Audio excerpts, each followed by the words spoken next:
నమస్కారం. ఆషాఢ మాసం అయిపోతుంది. శ్రావణం సందడి మొదలు కాబోతుంది. ఈ ఏడాది అంటే 2024లో శ్రావణ మాసం ఎప్పుడు ప్రారంభమైంది? మరి వరలక్ష్మి వ్రతం ఎప్పుడు చేసుకోవాలి? శ్రావణ మంగళవారాలు ఎన్నొచ్చాయి? శ్రావణ శుక్రవారాలు ఎన్నొచ్చాయి? ఇలా అంతా కన్ఫ్యూజన్గా ఉందా? మరి ఈ కన్ఫ్యూజన్ని పోగొట్టేసుకొని ఎప్పుడు ఏమొచ్చాయి, ఏ మాసంలో ఏ పూజలు వచ్చాయనే విషయాన్ని తెలుసుకుందాం. చంద్రమానాన్ని అనుసరించి 12వ నెలల్లో 5వది అత్యంత పవిత్రమైనది శ్రావణ మాసం. ఈ నెలలో పౌర్ణమి నాడు చంద్రుడు శ్రవణ నక్షత్రంలో సంచరించడం వల్ల శ్రావణం అనే పేరు వచ్చింది. శ్రీ మహాలక్ష్మికి అత్యంత ప్రీతిపాత్రమైన శ్రావణ మాస పూజలు, నోములు, వ్రతాలు, ఉపవాసాలతో నెల మొత్తం భక్తి శ్రద్ధలతో నిండిపోతుంది. ఆషాఢంతో మొదలయ్యే శక్తి పూజకు సాగింపుగా శ్రావణంలో మరో రూపంలో అమ్మవారిని ఆరాధిస్తారు. పైగా కలియుగ దైవమైనటువంటి శ్రీ వెంకటేశ్వరుని జన్మ నక్షత్రం కూడా శ్రవణం. అందుకే ఈ మాసం అత్యంత విశిష్టమైనదిగా భావిస్తారు. ఈ నెలలో చేసే చిన్న కార్యమైన అనంత ఫలితాన్ని ఇస్తుందంటారు. అయితే 2024 శ్రావణ మాస ప్రారంభ తేదీ ఆగస్టు 5 సోమవారం, మొదటి శ్రావణ మంగళవారం ఆగస్టు 6, మొదటి శ్రావణ శుక్రవారం ఆగస్టు 9, రెండవ శ్రావణ మంగళవారం ఆగస్టు 13, రెండవ శ్రావణ శుక్రవారం వరలక్ష్మి వ్రతం ఆగస్టు 16, మూడవ శ్రావణ మంగళవారం ఆగస్టు 20, మూడవ శ్రావణ శుక్రవారం ఆగస్టు 23, నాలుగవ శ్రావణ మంగళవారం ఆగస్టు 27, ఆఖరి శ్రావణ శుక్రవారం ఆగస్టు 30, సెప్టెంబర్ 3 మంగళవారం. ఇది శ్రావణ మాసం ఆఖరి రోజు అమావాస్య. అలాగే సెప్టెంబర్ 4 బుధవారం నుంచి ఇక భాద్రపద మాసం అనేది ప్రారంభమవుతుంది. దక్షిణాయనంలో అత్యంత ఫలప్రదమైన నెలల్లో శ్రావణం ఒకటి. శివ కేశవుల భేదం లేకుండా పూజించే మాసం ఇది. ఈ నెలలో వచ్చే సోమవారాలు కూడా పరమేశ్వరునికి అత్యంత ప్రీతికరమైనవి. సాధారణంగా శివయ్యకు సోమవారాలు ప్రత్యేకం.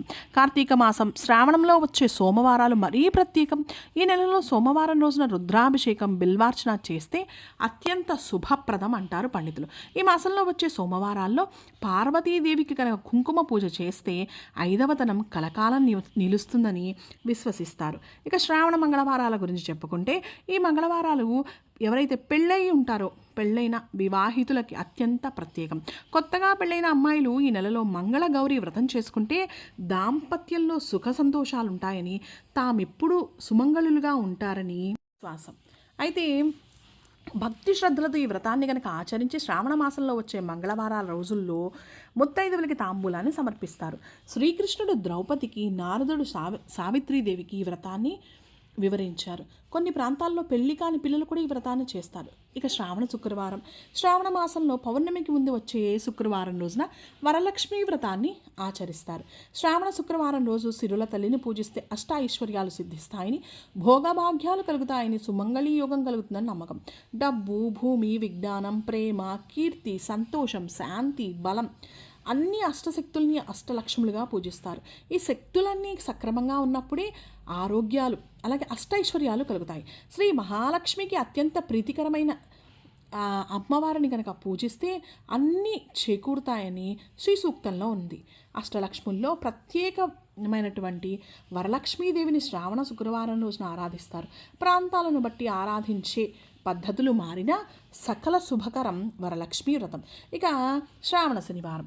శ్రీనివాసుని జన్మ నక్షత్రం శ్రవణం కావడంతో ఈ నెలలో వచ్చే శనివారాలు శ్రీ వెంకటేశ్వర స్వామికి మరింత ప్రీతిపాత్రం. ఈ రోజుల్లో వెంకటేశ్వరుని ఆరాధన ఎంతో పుణ్యప్రదం. మీ ఇంటి ఇలవెల్పును పూజించడం వల్ల సర్వ శుభాలను చేకూరుస్తాయి.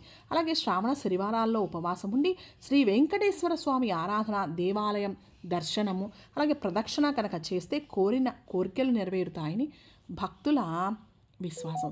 ఇలాంటి మరిన్ని వీడియోస్ కోసం మా ఛానల్ని లైక్ చేయండి, షేర్ చేయండి, సబ్స్క్రైబ్ చేయండి. మీ విలువైన కమెంట్స్ని కమెంట్ రూపంలో తప్పకుండా తెలియచేయండి. అలాగే బెల్ ఐకాన్ని ప్రెస్ చేయండి. కొత్తగా మేము ఏ వీడియోస్ అప్లోడ్ చేసినా వాటి నోటిఫికేషన్ మీకు రావాలి అంటే please press the bell icon.